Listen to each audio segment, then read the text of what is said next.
Mr. Donby.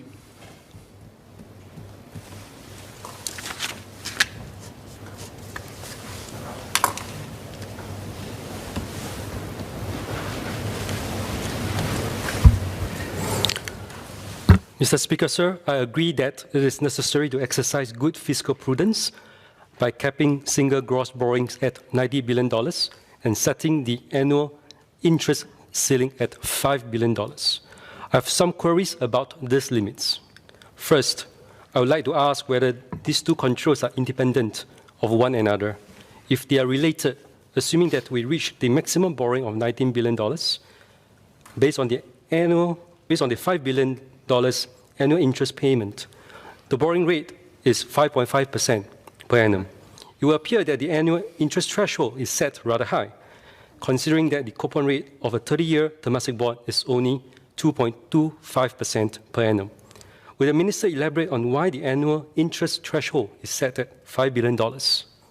Secondly, would the Minister share how the target of $90 billion was decided upon? Why not $88 billion, an auspicious number? Has the government already selected the projects to fund and have their estimated costs in hand? Otherwise, why not choose a figure which is a percentage of our GDP or a multiple of the average development expenditure for the past 3 years, for example? Another question is, why is the minimum project cost set at $4 billion? To put this figure in context, a massive project like the iconic Sports Hub incurred only $1.3 billion in construction costs. Instead of an aggregate of $19 billion, is it possible to consider an annual debt ceiling, which is based on the estimated infrastructure expenditure over the next 10 to 15 years? We have seen how costs have ballooned over the past 1 year, and costs will only continue to escalate in the near future. Can we consider a short-term debt ceiling? For example, net short-term debt should not exceed a certain percentage of budgeted expenditure in a financial year. We can have a separate category for long-term debt. Singapore's institutional framework has often been praised for its high level of quality, predictability, and transparency. Although it was brought up during the Committee of Supply debate in March, I wonder if we could set such prudent debt limits in consultation with our citizens. I understand that in New Zealand, for example, the government had organized consultative sessions with industry bodies and the citizens to share the need to borrow or issue bonds. I fully support the decision to issue green bonds to fund environmentally sustainable long-term projects under SINGA. This will result in a deeper and more varied Singapore bond market, providing more opportunities for long-term investors. Will the government set aside a good portion of SINGA bonds for retail investors? I hope a significant portion in affordable denominations can be reserved for Singaporeans, so that more of our citizens can own a piece of our country's future development. I would like to ask if there will be any issuance in US dollars or euro so as to tap the pool of international investors. With the growing concern and interest in environment issues globally, we will be able to attract a substantial pool of international green investors. As what Member Sukyandi has said, drawing on the experience of Germany's sovereign green bonds, our potential investors should be able to attach a durable premium, in other words, lower yield, to green issues versus the conventional ones.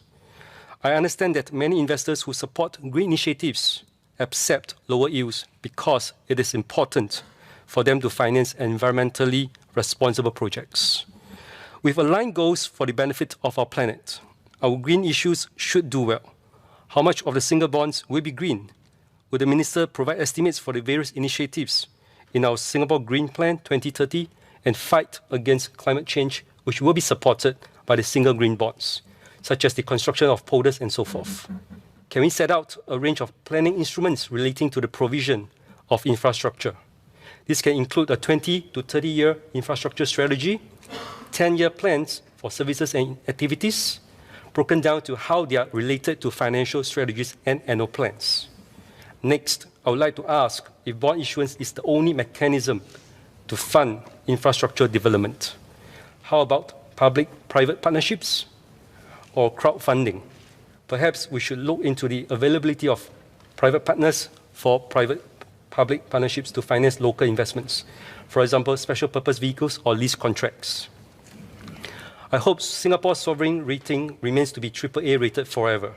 However, in the event that our rating deteriorates, to limit financial risks, derivative contracts should not be allowed, and speculative positions with derivatives should not be permitted. Mr. Speaker, sir, in Mandarin. 国家重大建设借贷法令将令我国今后的基础设施建设发展起着至关重要的作用。有了完善的基础设施和社会资源，如海地、交通、医院和学校，我们才可以一如既往地打造一个美好、有可持续性的温馨家园，一个壮有所用、少有所学、病有所医以及老有所乐的理想社会。我要借这个机会感谢王副总理这过去几年来作为财政部长对新加坡的贡献。I support the bill. Thank you.